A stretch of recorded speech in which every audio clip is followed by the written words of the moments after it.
This is guest host Andrew Horowitz from the Disciplined Investor Podcast, and today on Money Girl, I will be discussing a term that unfortunately many of us will need to know: mortgage short sales. Having trouble making your mortgage payments or know someone who is close to foreclosure but hope to avoid it and looking for another way out? Well, you're not alone. Today, with the housing market plunge, a slowing economy, gas at $4 a gallon, and massive job layoffs, many people are on the brink of losing their homes.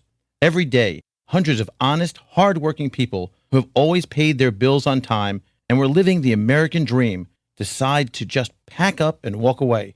The proof is in the pudding, as we know that foreclosures are at an all-time high.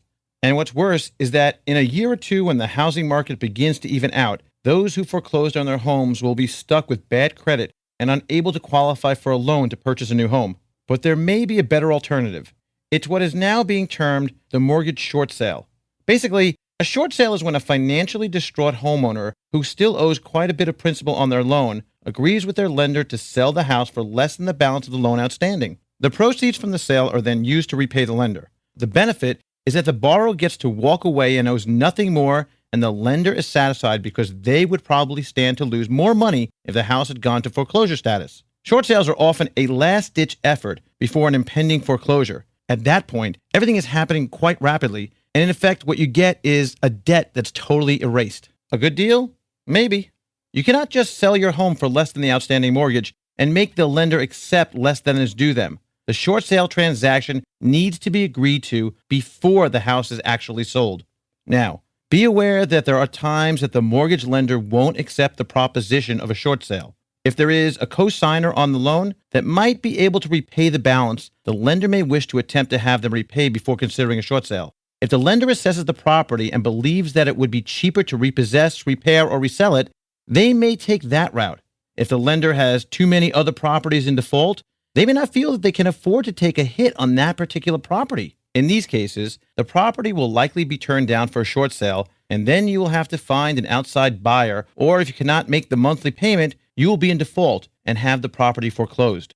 There is one important gotcha that you need to be aware of if you're considering the mortgage short sale. The difference in the amount that was originally due to the amount that is actually paid back will be considered a gain for tax purposes. So if you owe $200,000 on your mortgage and you short sale it for $100,000, you'll receive a 1099 at the end of the year for $100,000. The difference, which will be taxed as ordinary income.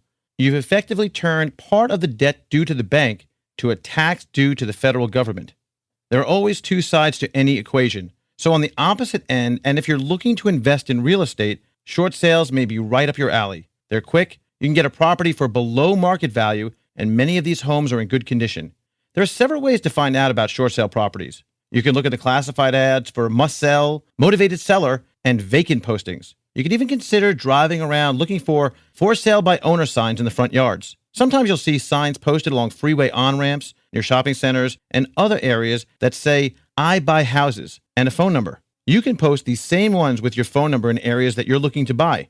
Down on their luck and distraught homeowners will potentially call you for more information about what you're willing to offer. Use any professional contacts you have, such as mortgage brokers, accountants, insurance agents, and attorneys. Lastly, you could offer a referral fee to your friends, family, neighbors, and any other service people you know, like your gardener, handyman, pest control, plumber, etc. You may know them to be just in their business, but you never know who may have a successful lead.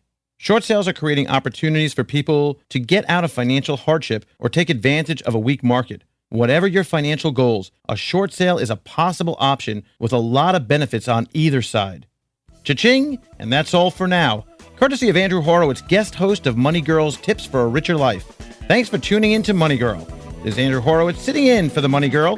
Listen to my weekly podcast and get my new book, The Disciplined Investor, Essential Strategies for Success, now available on audiobook at audible.com and on iTunes. As always, everyone's situation is different, so be sure to consult a tax or financial advisor before making important financial decisions. This podcast is for educational purposes only and is not intended to be a substitute for seeking personalized, professional advice. Thanks for listening.